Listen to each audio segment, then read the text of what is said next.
Assalamu alaikum wa rahmatullahi wa barakatuh. We are welcome to yet another episode of Quran for total beginners. Remember, in our previous video, we learned al-huruf al-hijaiyah, that is the Arabic alphabet, and their various classification.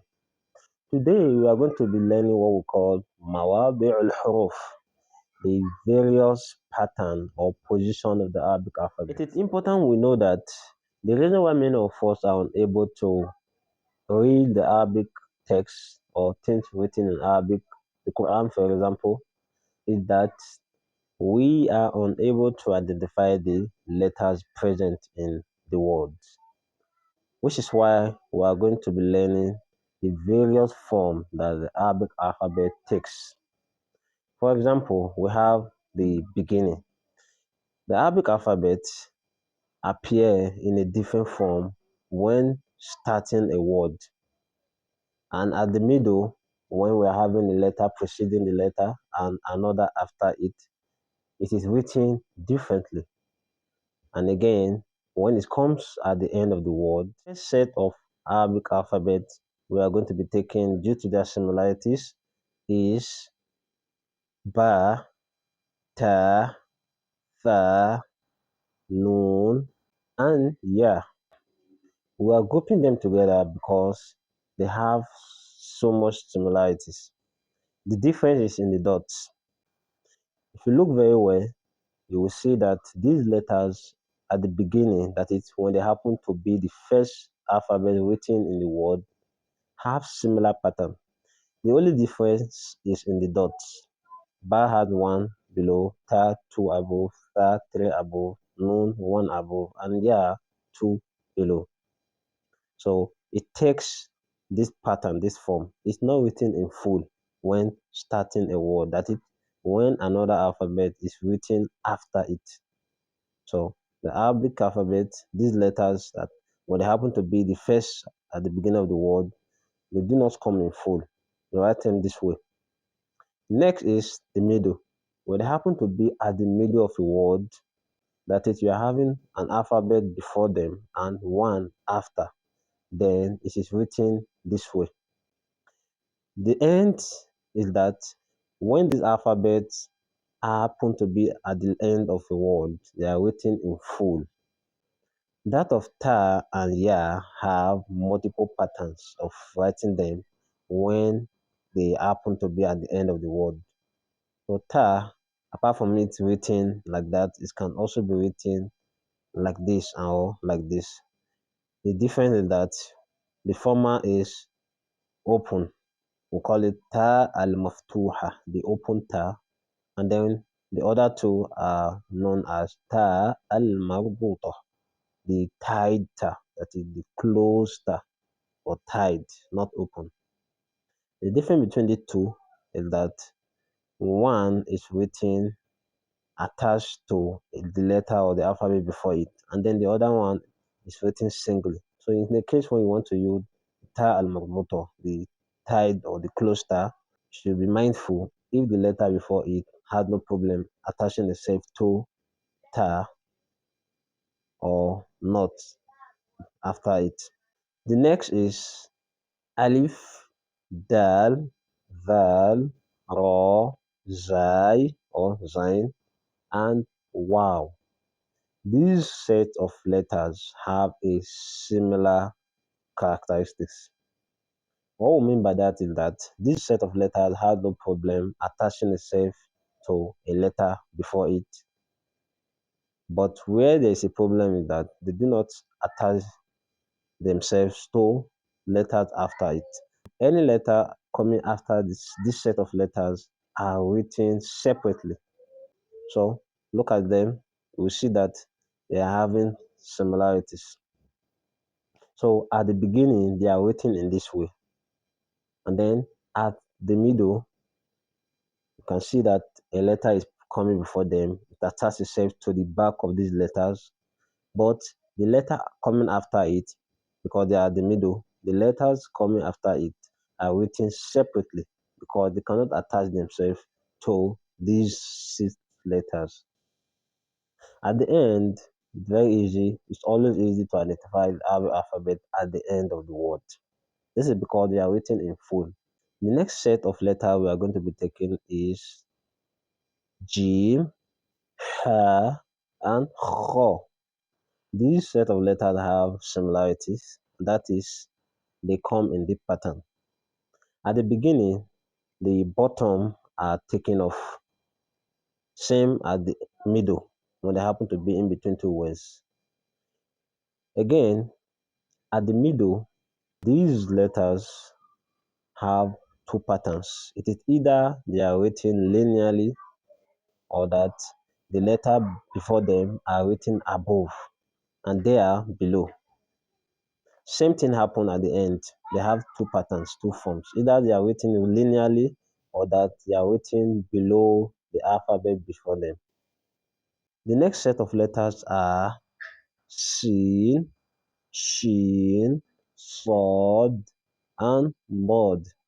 We group them because their bottom are taken off when being attached to another letter, whether they appear at the beginning of the word or at the middle, but at the end they come in full. The next is or and ro. These two are very easy to identify. They are only written in full. We have the beginning, for example, the middle, and at the end. They are written in full. The next is fa and off. A part of them is taken off when they happen to be at the beginning of the words, and then at the middle, same thing. But at the end, they only appear in full. The next is kaf, lam, ha, mim. Look at it very well. At the beginning, kaf appear in different form, totally different from its full form. So it is written like that at the beginning and at the middle, at the end, it come in full. Next is ha. Ha is written like this at the beginning, at the middle, it has two forms, and then at the end, it is written like this or like this. Next is lam. It's written like this at the beginning, and at the middle, it is written like this, and at the end, it come in full. Now, please take note. There's a thin line between lam and alif. Alif is one of those letters that do not attach itself to letters after it. They are written separately. But for lam, it had no problem joining itself either before it or after it. So that is the difference. Whenever you see alif attaching itself to and a letter after it, then you should know that that is not alif, that is lam. The next is mim. Mim is written like this at the beginning. It's not written in full. And then at the middle, it had two forms. And then at the end, two forms also. It come in full. The last of them is Hamza. Hamza can stand alone, written like this. And then it can be written on what we call libro, written above libro. And then it can come on top of wow or yeah. It can also come on top of alif or beneath it. So with this, we are hoping that we'll be able to identify the Arabic alphabet, however it may be written in the word. So what we are going to be doing now is that we are going to take us to Surah Al-Fatiha and see whether or not we are able to identify the Arabic alphabet present in the words of the verses of the Quran. So we have Bismillahir Rahmanir Rahim. That is Ba, Sin, Mim, Alif, Lam, Lam, Ha, Alif, Lam, Ra, Ha, Mim, Alif, Nun, Alif, Lam, Ra, Ha, Ya, and Mim. Bismillahir Rahmanir Rahim. The next is Alhamdulillahi Rabbil Alameen. We have Alif, Lam, Ha, Mim, Dal, Lam, Lam, Ha, Ra, Ba, Alif, Lam, Ain, Alif, Lam, Mim, Ya, Noon. Alhamdulillahi Rabbil Alameen. We have Ar-Rahman Ar-Rahim. Alif, Lam, Ra, Ha, Mim, Alif, Noon. Alif, Lam, Ra, Ha, Ya, and Mim. Maliki Yawmiddin. We have Mim, Alif, Lam, Kaf, Ya, Waw, Mim, Alif, Lam, Dal, Ya, Noon. إياك نعبد وإياك نستعين. We have Alif Hamza, Ya, Alif, Kaf, Noon, Sin, Ta, Ain, Ya, Noon. اهدنا الصراط المستقيم. We have ألف ها دال نون ألف ألف لام صاد را ألف را ألف لام ميم سين تا قاف يا ميم. صراط الذين أنعمت عليهم غير المغضوب عليهم ولا الضالين.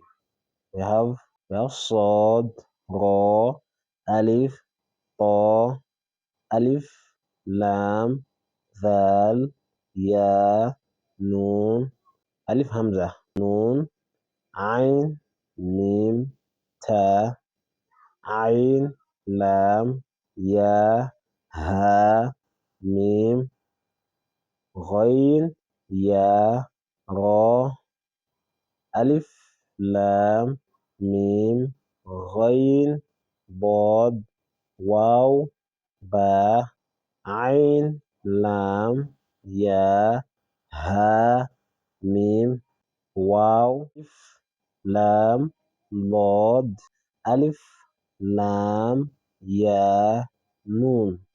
So with this, we are hoping that you will be able to identify every alphabet present in the Quran. Although for now, you may not be able to read them because you've not started learning the vowel sounds.